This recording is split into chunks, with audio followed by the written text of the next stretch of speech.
Assalamualaikum warahmatullahi wabarakatuh. Perkenalkan, nama saya Farhan Nurmahdi dari jurusan PGSD Universitas Negeri Semarang. Nah, teman-teman, kali ini saya akan mempresentasikan pewarisan sifat.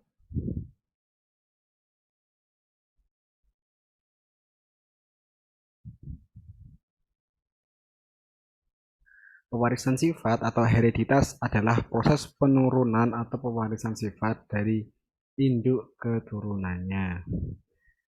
Yang berperan penting untuk mengendalikan pewarisan sifat adalah gen dan kromosom.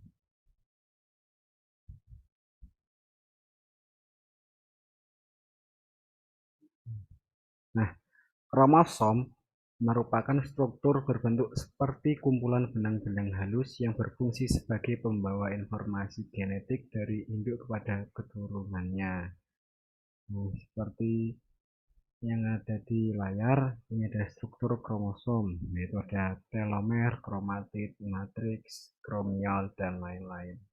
Nah, sel di tubuh kita ini memiliki 46 buah kromosom yang dapat dibedakan menjadi kromosom kelamin dan kromosom tubuh. Kromosom tubuh atau autosom berfungsi untuk mengontrol sifat-sifat tubuh suatu organisme, dilambangkan dengan A. Jumlahnya ada 22 pasang atau 44 buah, sehingga sering dituliskan sebagai 22AA atau 44A.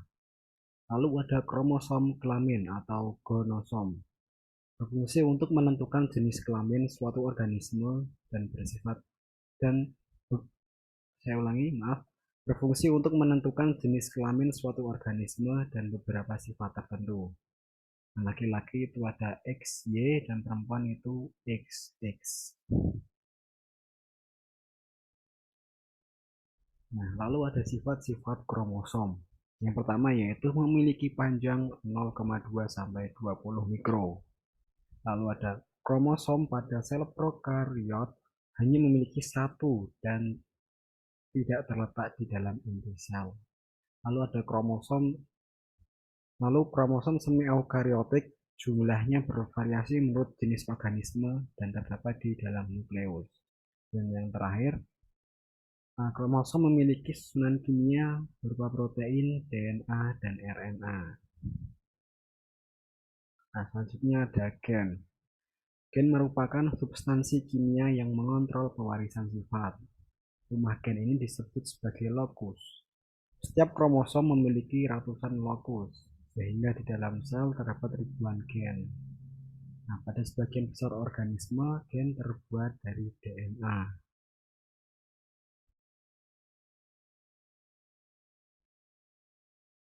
Lalu ada sifat-sifat gen. Yang pertama terdapat dalam kromosom. Nah, tepatnya itu pada lokus. Nah, lalu terbentuk dari basa nitrogen. Selanjutnya, tiap gen mempunyai tugas dan fungsi berbeda. Dan yang terakhir, mengandung informasi genetik dan dapat menduplikasikan diri.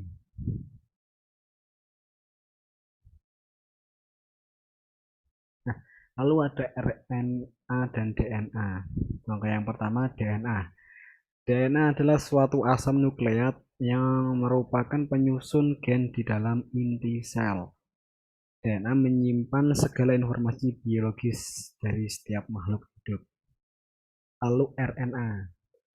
RNA adalah molekul polimer yang terlibat dalam berbagai peran biologis dalam mengkode, dekode, regulasi, dan ekspresi gen. Nah, seperti yang bisa Anda lihat, di sini ada struktur DNA dan RNA. Lalu perbedaan antara DNA dan RNA, yang pertama berdasarkan bentuknya. DNA rantai panjang, ganda, dan berpilin atau double helix. RNA rantai pendek, tunggal, dan tidak berpilin. Berdasarkan fungsinya, DNA mengendalikan faktor keturunan dan sebagai materi genetik untuk sintesis protein. Nah, sedangkan RNA mengendalikan sintesis protein saja. Lalu berdasarkan letaknya, DNA berada dalam nukleus kloroplas mitokondria dan RNA berada dalam nukleus sitoplasma kloroplas mitokondria. Nah, perbedaannya ini hanya DNA tidak ada di dalam sitoplasma. Lalu berdasarkan komponen gula, DNA itu deoksiribosa dan RNA itu ribosa. Nah, dan berdasarkan ukurannya, DNA itu panjang, sedangkan RNA itu pendek. Lalu yang terakhir, perbedaan berdasarkan jenis basa nitrogen. DNA, purin, itu ada adenin dan guanin. Dan pyrimidin itu ada sitosin dan timin. Sedangkan pada RNA, purin ada adenin dan guanin, pyrimidinnya itu ada sitosin dan urasil. Jadi perbedaannya ini DNA itu timin dan RNA urasil. Lalu ada sifat tampak dan tak tampak. Sifat tak tampak. Nah, sifat yang tidak bisa diamati langsung, contohnya seperti golongan darah. Lalu ada sifat tampak, merupakan sifat fisik yang bisa diamati langsung, contohnya seperti warna kulit, warna mata, bentuk wajah, rambut, dan masih banyak lagi. Nah, lalu ada kelainan pewarisan sifat, itu ada albino, hemofilia, dan sindrom Down.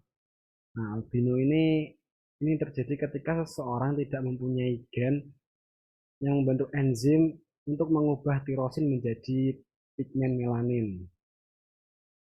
Pigmen melanin ini pembentuk warna kulit. Lalu ada hemofilia. Hemofilia ini sulitnya membeku, sulitnya darah untuk membeku saat terjadi luka. Jadi itu darahnya itu ngalir terus. Butuh waktunya itu bisa sampai 2 jam, darah itu tidak bisa berhenti, bisa menyebabkan kematian. Lalu ada sindrom Down.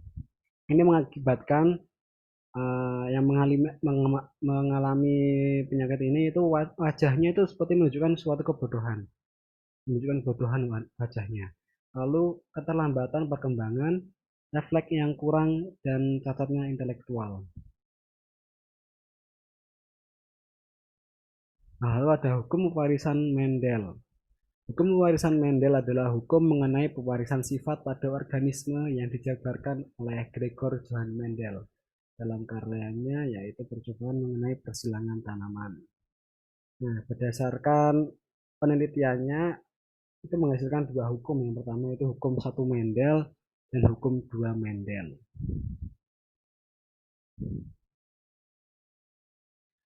Hukum 1 Mendel. Pada hukum 1 Mendel berlaku persilangan monohibrid, yaitu persilangan dari induk dengan satu sifat dominan. Persilangan monohibrid menunjukkan sifat dominasi penuh dan intermediate.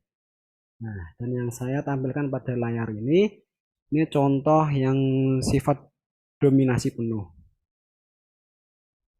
Nah, bisa Anda lihat contohnya di layar. Nah, dari contoh ini menghasilkan fenotip yaitu merah 3 banding putih 1.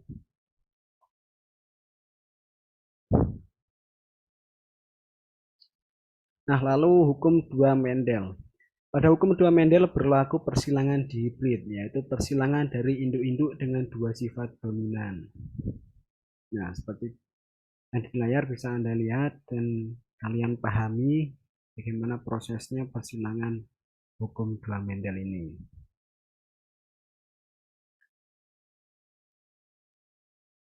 Nah, sehingga dari hasil percobaan itu menghasilkan perbandingan fenotip yaitu bulat kuning 9, bulat hijau 3, kisut kuning 3, kisut hijau 1.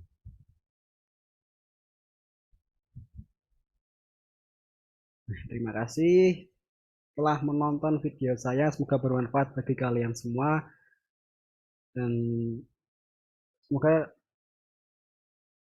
apa ya, yang saya sampaikan ini ilmunya itu sampai pada kalian. Semoga kita semua menjadi generasi yang cerdas, milenial yang cerdas. Dan jangan lupa kita tetap protokol ketika keluar rumah ya teman-teman. Nah, sekian yang dapat saya sampaikan. Apabila ada salah kata mohon dimaafkan. Karena kita semua adalah manusia yang penuh salah dan dosa.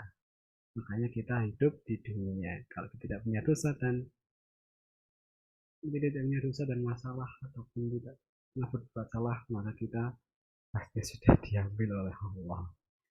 Terima kasih. Wassalamualaikum warahmatullahi wabarakatuh.